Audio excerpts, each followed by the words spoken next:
Our audience originally was a very small group of supporters on Palm Beach Island who would have concerts where maybe 100 people were in attendance. We played good music, but it could only almost be called a chamber orchestra.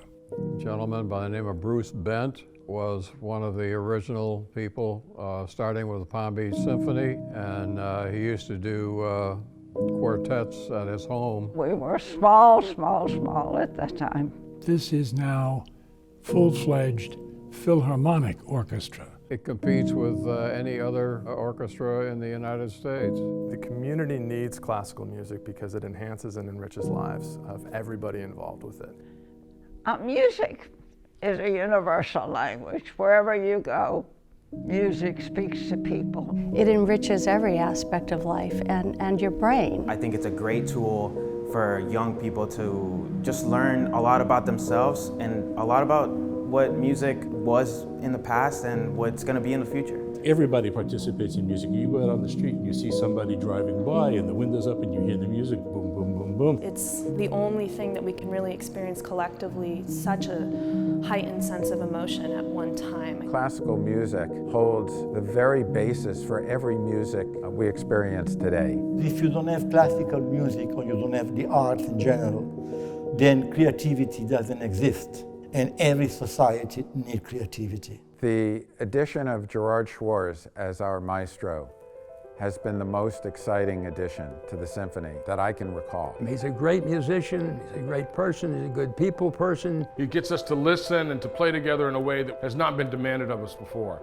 Maestro Schwarz has really proved is when you play really well and you believe in what we do, there will always be an audience for that. Now, I've heard Beethoven's Ninth played.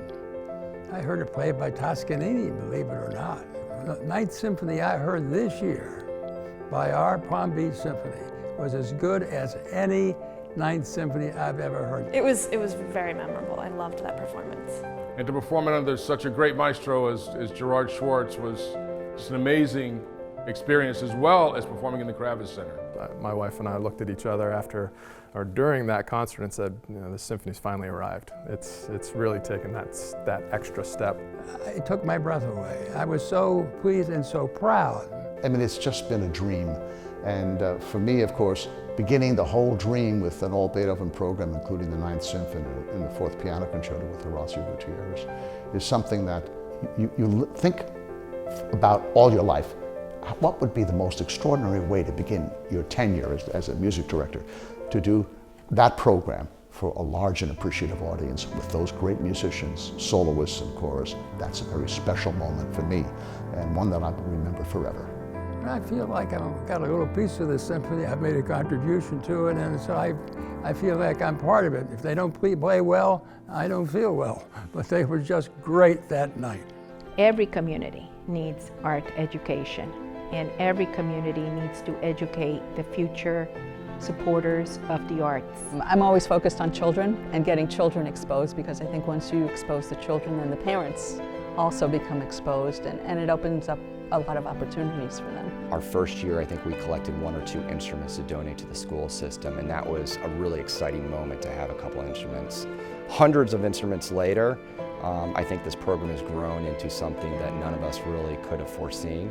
And then setting up for Holly Jolly. Holly Jolly is my favorite thing. Seeing a room that's just a blank canvas and then getting it ready and then seeing it the day of the event is quite something. David McClimate's done a fantastic job to take it from just simply providing a service to providing the foundation for all cultural events and foundation for the expectation, or set the bar for all cultural events in Palm Beach County. As the CEO of the Symphony has put together an all-star group of staff focused on making really important changes to grow this organization. And when you think about the growth that the Symphony has had over the last, call it 7 years, it's pretty profound, the changes that we have. We are now on par with any symphony in any major metropolis in the United States.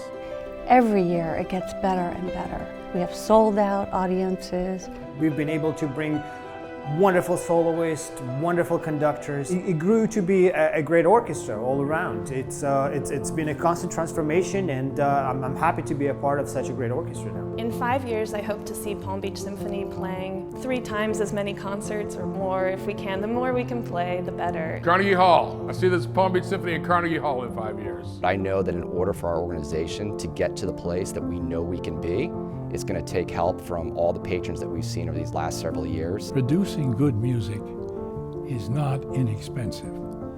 And the one thing that we are hidebound to is producing good music. We want high-level performances. We want to service our community. We want to do some expansion, and we're all working together to do that, to bring the greatest music, the greatest soloists to Palm Beach, and to really make a mark as we have been doing in the educational realm. And we're so grateful to everyone that has come and helped support this great institution. It's a joyous time and a joyous occasion. And I personally want to thank every patron for being part of the Palm Beach Symphony family.